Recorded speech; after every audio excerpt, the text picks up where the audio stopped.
Sering kita mengaitkan soal integriti ini dengan rasuah. Isu rasuah merupakan salah satu cabang dalam integriti.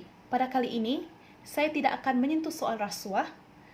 Sebenarnya, penggunaan integriti merangkumi tata kelakuan yang melibatkan isu-isu nilai, etika, dan pegangan agama seseorang.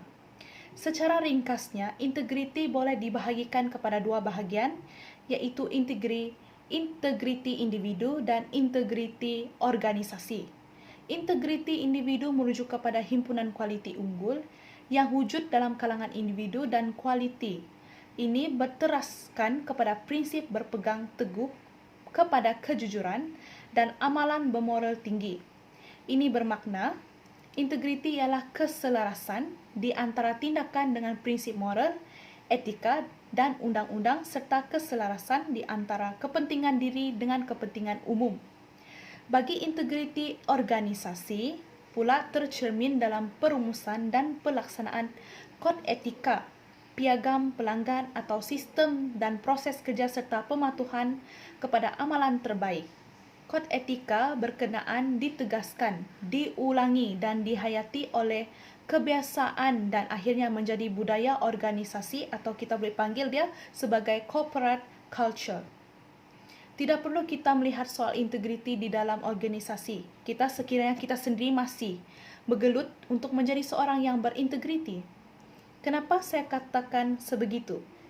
Lihat keadaan sekeliling kita di pejabat. Sepanjang tempoh 9 jam bekerja di pejabat, berapa lamakah kita mengambil masa untuk melayan perbualan atau melayani sosial media di telefon bimbit atau bersembang dengan rakan sekerja? Tanya diri sendiri, pernahkah kita mengambil waktu bekerja untuk menyelesaikan urusan pribadi seperti keluar pejabat, untuk ke bank atau ke pasar, atau mengambil anak dari tadika dan sebagainya? Kita sendiri lupa bahwa isu integriti ini berkait rapat dengan rezeki yang kita dapat. Rezeki yang kita gunakan untuk menyara keluarga, membeli barang makanan, keperluan harian, dan sebagainya. Jika rezeki itu diperoleh dengan cara yang tidak jujur, bagaimana pula hasil yang kita peroleh itu akan menjadi berkat? Kadang-kadang kita lupa bila kita ditimpa musibah seperti kereta rosak, dan sering pula ditimpa berbagai masalah dan musibah yang bertimpa-timpa. Berkemungkinan musibah ini merupakan satu peringatan dari Tuhan untuk kita. Kita patut bertanya pada diri kita sendiri, adakah gaji yang diperoleh setiap bulan itu datang dari cara yang betul atau sah? Bagi kita yang beragama, seharusnya kita kembali kepada ajaran yang sebenarnya. Dengan mengamalkan nilai-nilai murni dalam kehidupan sebenarnya, telah menjadikan kita sebagai seorang insan yang berintegriti. Keimanan dan ketakwaan di dalam diri menjadi benteng dan jati diri yang kukuh daripada melakukan sesuatu perkara yang bertentangan dengan integriti. Setiap agama di dunia ini tidak pernah membenarkan penganutnya untuk melakukan perkara yang bertentangan dengan norma-norma kehidupan atau luar peradaban manusia. Bagaimanakah kita ingin menerapkan atau membudayakan nilai integriti ini dalam pekerjaan kita seharian? Permulaan adalah dengan hadir lebih awal ke pejabat. Ini akan memberikan kita masa untuk bersarapan dan menyediakan meja sebelum kita memulakan pekerjaan kita. Kita perlu mempunyai perancangan dalam melakukan tugas yang diamanahkan kepada kita. Setiap kerja yang ditugaskan kita selesaikan mengikut tempoh yang diberikan. Kita juga perlu menjaga kualiti kerja yang dihasilkan bagi menjaga nama baik diri sendiri serta jabatan yang kita wakili. Saya berfikiran positif bahwa integriti sebenarnya boleh dicari malah dicapai melalui ketinggian integriti seseorang seiring dengan keimanan di jiwa seseorang individu.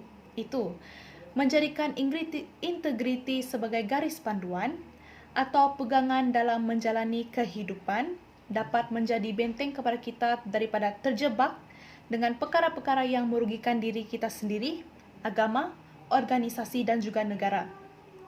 Marilah kita sama-sama menanamkan azam dan sematkan tekad untuk menjadi manusia yang hanya ingin menegakkan kebaikan dan mencegah kemungkaran di muka bumi. Ini kerana itulah antara kewajipan kita sebagai hambanya. Kesimpulannya, bukan mudah untuk kita membentuk diri untuk menjadi seorang individu yang berintegriti. Namun, pepatah mengatakan bahwa kalau hendak seribu daya, maknanya kita akan berusaha untuk mencapai sesuatu jika kita benar-benar inginkannya. Jadi, bagi individu yang inginkan kelangsungan kehidupan yang cemerlang pada masa hadapan, perlu berusaha sedaya mungkin untuk memperkukuhkan lagi integriti diri sendiri dan individu di bawah tanggung jawab masing-masing. Dan itu sahaja daripada saya. Sekian, terima kasih.